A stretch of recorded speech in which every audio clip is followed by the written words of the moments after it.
So here's my case study presentation on Gen Alpha in beauty industry. I'll cover drunk elephant controversy and how Shiseido is trying to clean up the mess. Who is Gen Alpha? Born in 2010 to 2006.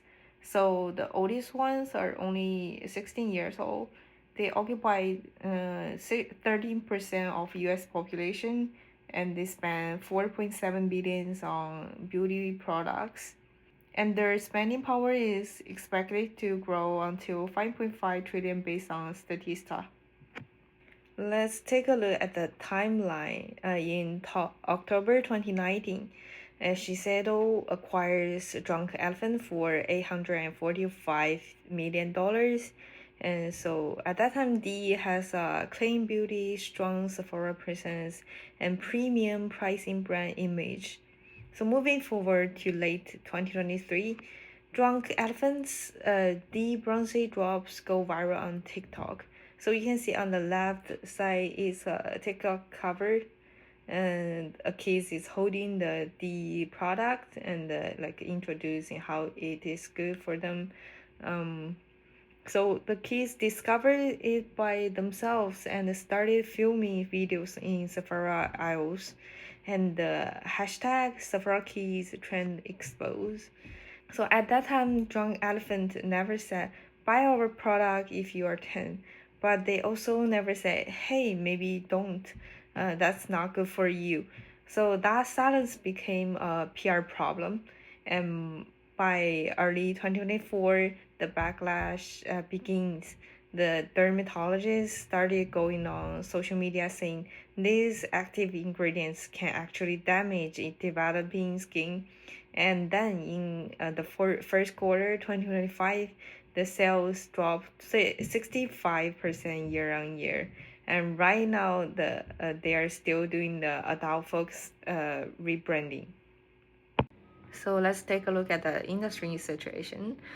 The broader beauty industry grew 9.3% in dollar sales from 2023 to 2024, and 49% shares of skincare growth is from uh, households. So that's nearly half of the growth in the entire skincare segment. So all these numbers represent that can be a structural shift in who the beauty customers is. So we can also see the marketing methods changes from uh, traditional ads to TikTok and influencer, and the ads became more casual, close to the customer's life. And for product structure, these changes, it became more gentle, clean beauty, and everything is designed to be photogenic on camera.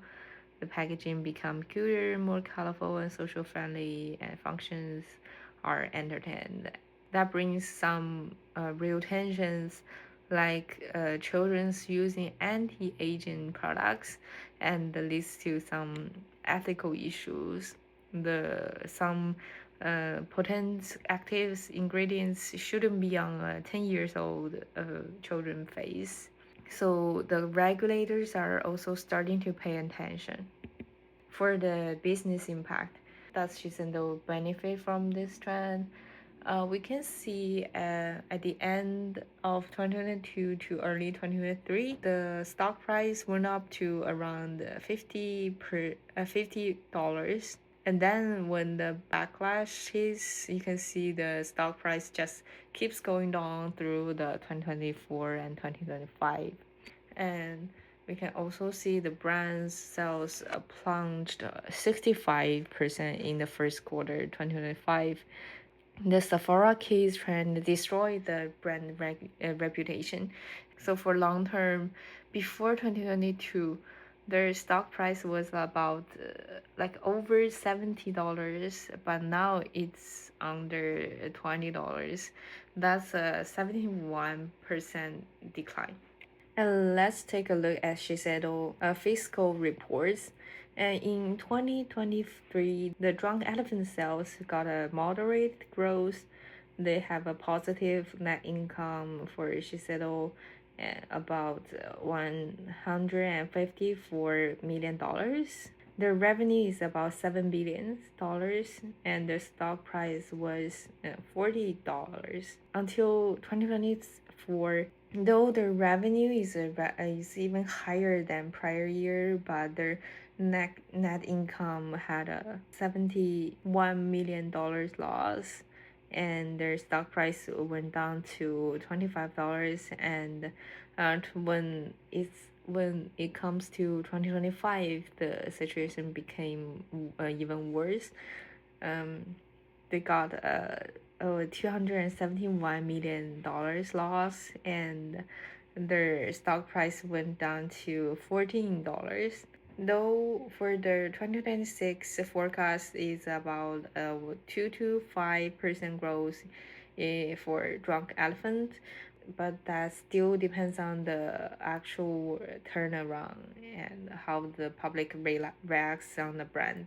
And for the competitive analysis, the Bubble Skincare is also a beauty brand, and their price is about $10 to $20, and you can find it in mass retail market like Target, CVS, Ulta Beauty.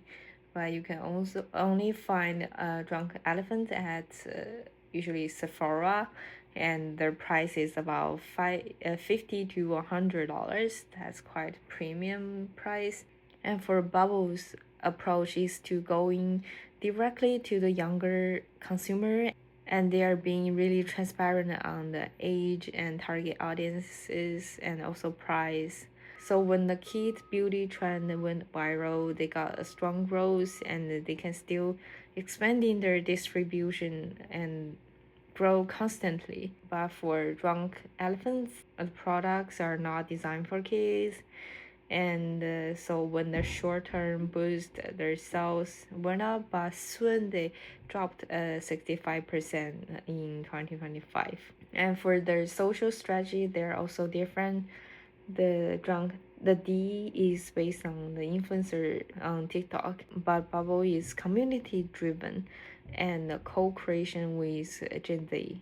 For their financial communication analysis, she said they'll acknowledge America's business challenges, and they cut 300 US based jobs in August 2025. And Drunk Elephant officially withdrew from the Japanese market, and they want to focus on the US turnaround. They also launched 2-year plan to reinforce and rebuild their reputation. And from other media coverage, so for Bloomberg, the goodwill impairment was specifically mentioned, and for CBS News, they were investigating the potential harm of anti-aging ingredients on young skin.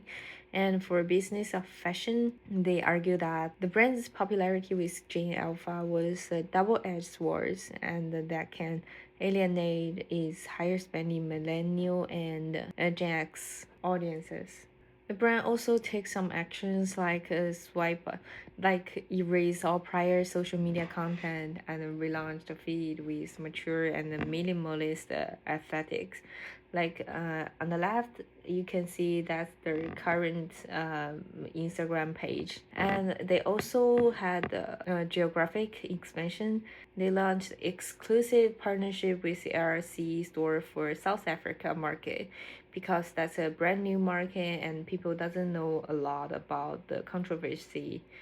And they also improving the display of products and the training of the beauty advisors in offline retail stores. They also launched a campaign called Please Enjoy Responsibly. For the actions, they reposition toward science-based intentional skincare, and they also reset their visual identity. On the right, you can see the campaign video is really clean and simple, and reinforce the cleaner and more mature branding.